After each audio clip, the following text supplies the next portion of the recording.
guys, and welcome to episode 3. This is just going to be a very quick glossary of all the words related to book bloggers, booktubers, bookstagrammers, and all things book related, to just kind of have a glossary to refer back to if I use terms that you do not understand in future videos.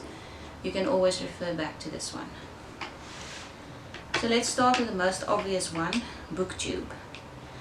Booktube is a YouTube channel where you talk about books, you review books, you show which books you've got, whichever thing you want to do. It has to be all about books, which is a Booktube channel.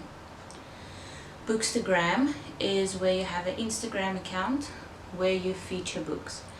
Normally this consists of very aesthetically pleasing photos of books which contain short reviews, or the bookstagrammers review books in their stories. Normally they have links to all their other accounts in their bio, so you could always follow a few bookstagrammers. There's always a lot of new books to discover from them.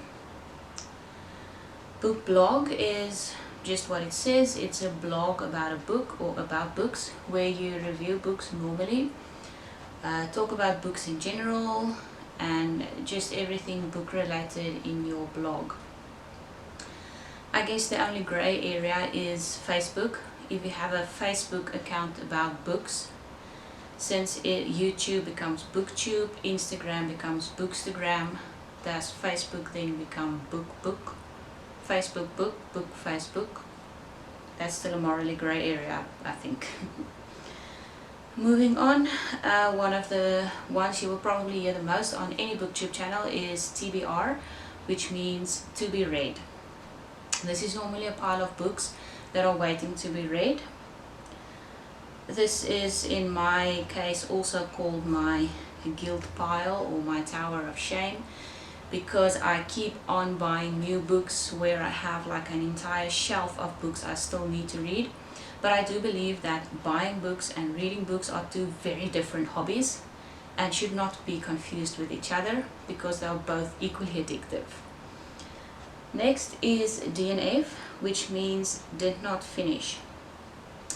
To DNF a book is to put it down because of you're not interested in the story, the writing is bad,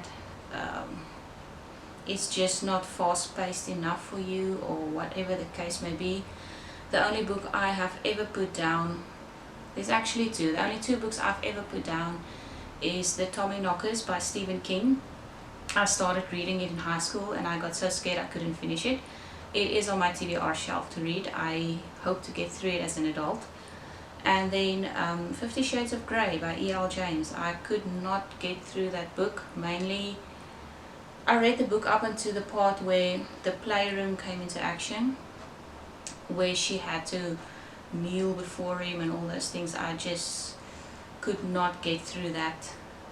Her being so submissive and him being so dominating, it did not work for me at all. A tome is just a term for any book with more than 400 pages, which is considered a large book. ARC is an advanced reader's copy.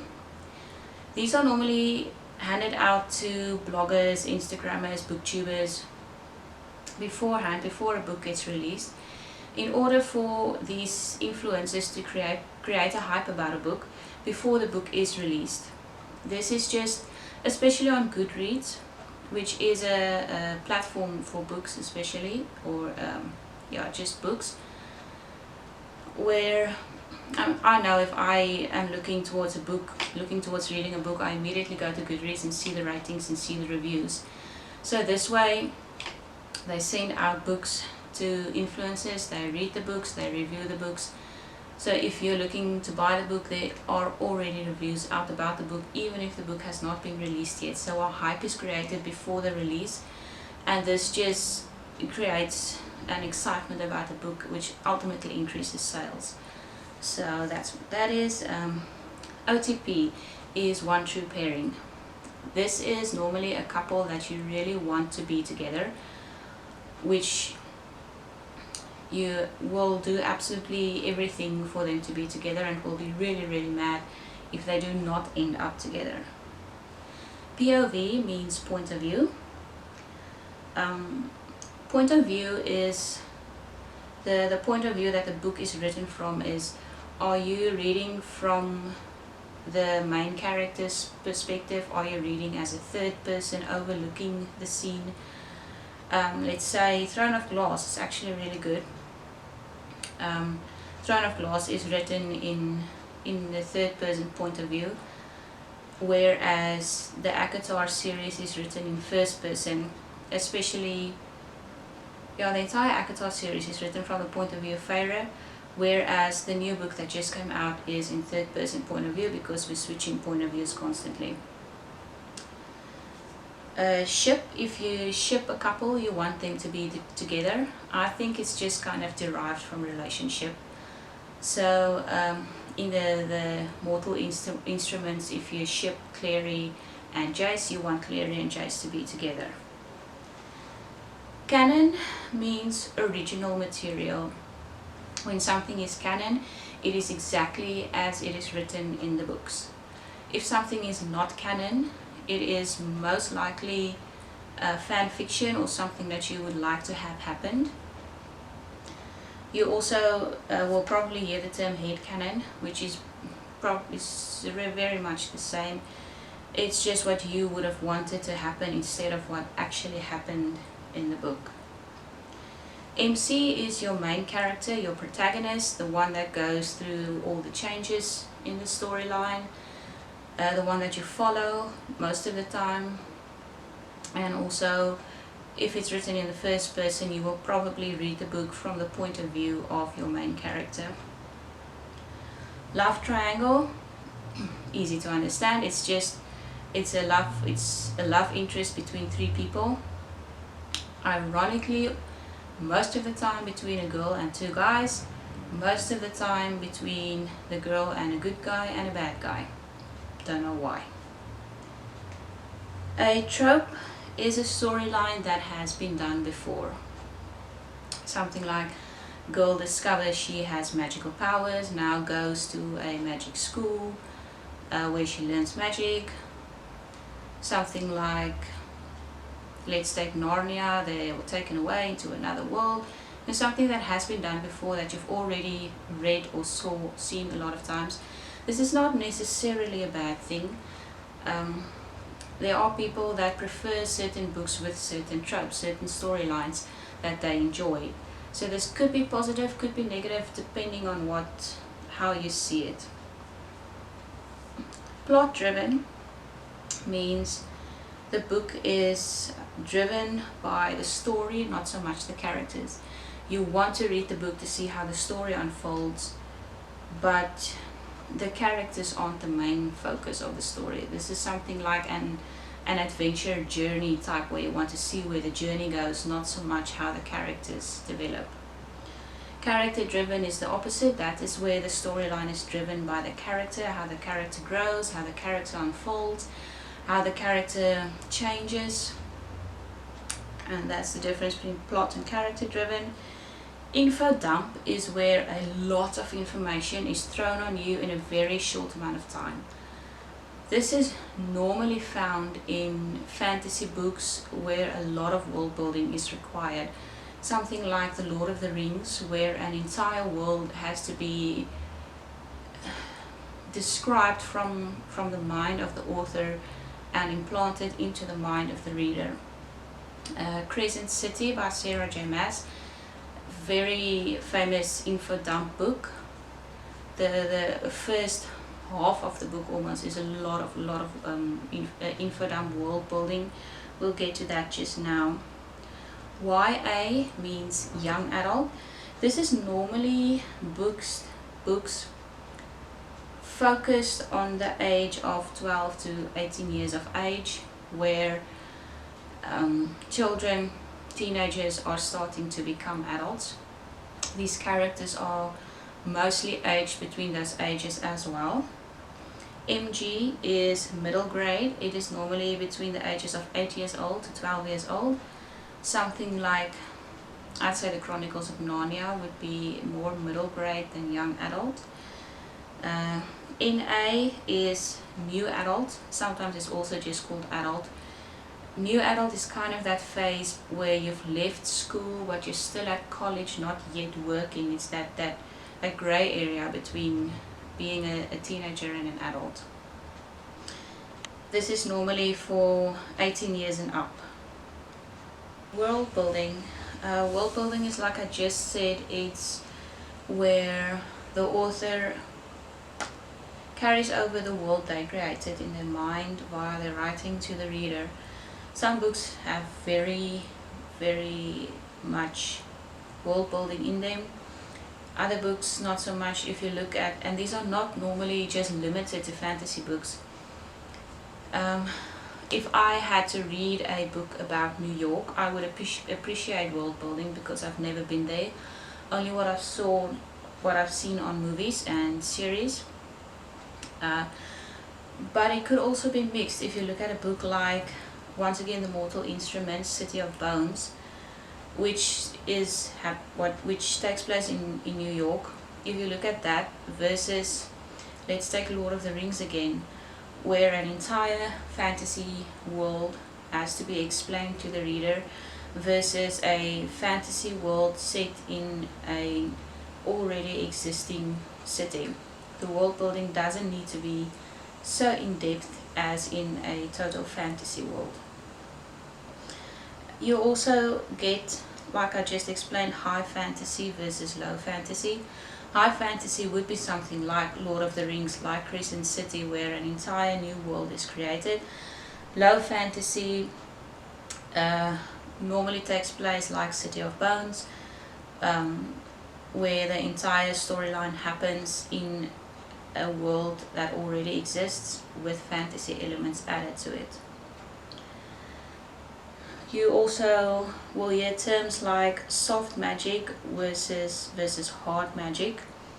Soft magic is where no extreme rules or boundaries exist to kind of limit the magic. The magic is limitless, governed by no set of hard and fast rules, whereas hard magic, there's clear rules and limits and consequences towards the magic. Something like, if you do magic, your power drains, that sort of thing.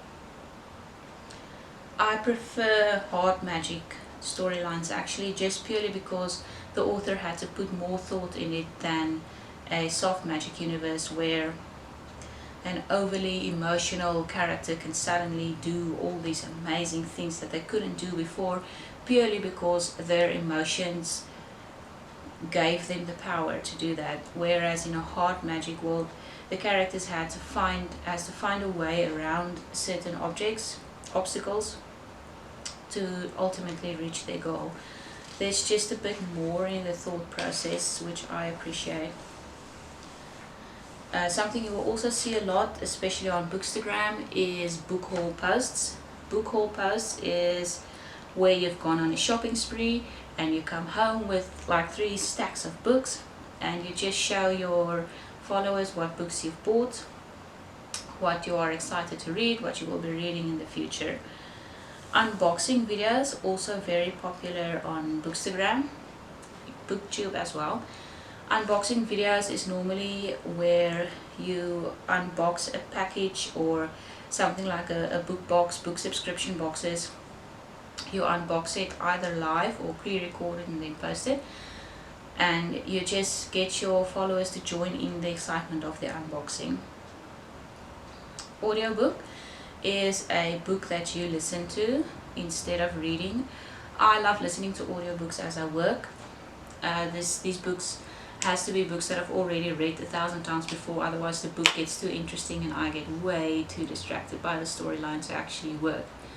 A fun fact about me is that I read books to audio for the South African Library for the Blind, which is a really awesome privilege for me to do, because I bring books to life to readers who have either no eyesight or very limited eyesight, and they are either not in the mood to read Braille or cannot read Braille for various reasons. This is actually a lot of fun, although Those books are mainly Afrikaans because it's my home language. It's the only time I ever read Afrikaans books, but it's really so much fun. An ebook is a book that is in electronic form.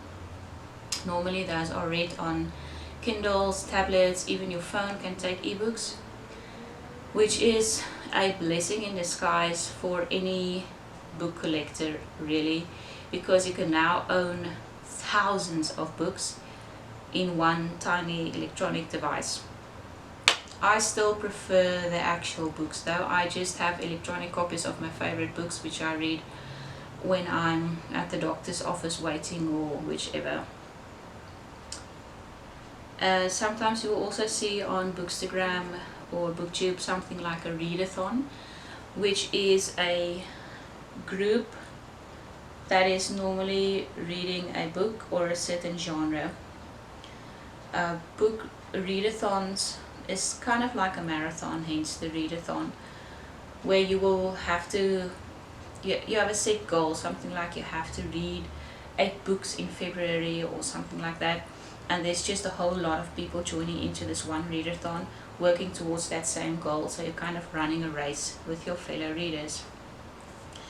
And that's it. Those are the most common book terms that I could find. There's actually a few in here that I do not use very often, but I put them in just for interest's sake.